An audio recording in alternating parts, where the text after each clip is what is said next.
उसे तोड़ने लगा और पूरी धरती को डगमग डगमग करवाने लगा। वो छोटा सा बालक कार्तिकेय, और जब ऐसा वो करने लगा उसी समय वहां जो भयंकर देखते रहते थे, राक्षस रहते थे, वो बड़े क्रोधित हो गए। क्रोधित होकर उस बालक के ऊपर प्रहार करने लगे। तो देखते देखते इतना बल है उस बालक में, सब राक्षसों का वो विनाश करने लगा। इंद्र की नजर पड़ गई कि इतना शक्तिशाली बालक कौन आया है। इंद्र ने उसे बेर ले लिया और इंद्र उस बालक कार्तिकेय से झगड़ा करने लगा।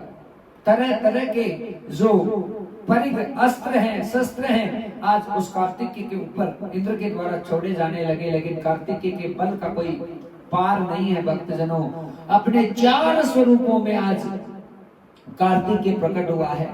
हाँ, मनक विनक अलग अलग प्रकार के स्वरूप बनाए और स्कंद स्वरूप में, स्कंद यानी पर्वत स्वरूप में कार्तिकेय का ऐसा प्रकट हुआ कि महाराज कार्तिकेय का बल ऐसा बड़ा कि 4 स्कंद स्वरूप में, 4 अपने अपने रूपों में कार्तिकेय प्रकट हुआ। तो इंद्र घबरा गया और जाकर कहीं पे छुप गया।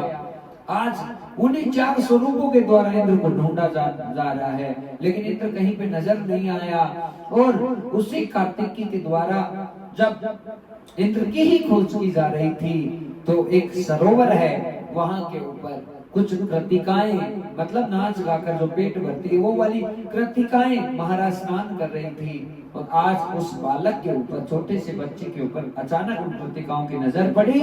तो नजर पड़ते उस बालक को अपनी गोदी में ले लिया और लेकर महाराज छाओं के मन में आया, मैं दूध पिलाऊं, मैं दूध पिलाऊं, मैं दूध पिलाऊं, मैं दूध पिलाऊं। बालक ने अद्भुत लीला की कि ये छाओं के ही मेरे प्रति बहुत सुंदर भाव है। इसलिए उसी बालक ने निश्चय कर लिया कि वह 6 मुखों से परिणित हो गया और 6 मुख कार्तिकेय है।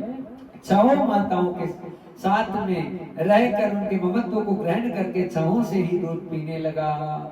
सारी माताएं धन्य हो गई, उस बालक कार्तिकेय को अपने साथ में लेकर आ गई और खुशी का संचार हो गया।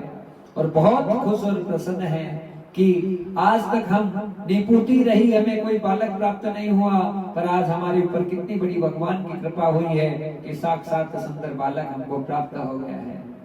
और महाराज वहीं दूसरी तरफ माता पार्वती और भगवान शंकर विराजित हैं।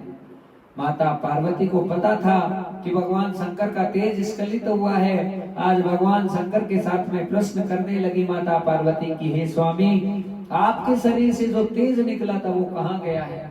भगवान शंकर को तो विस्मृति ही हो गई थी कि मानो कहाँ गया। लेकिन अचानक जब माता पार्वती ने याद दिलाया तो आज सारे देवताओं को केवल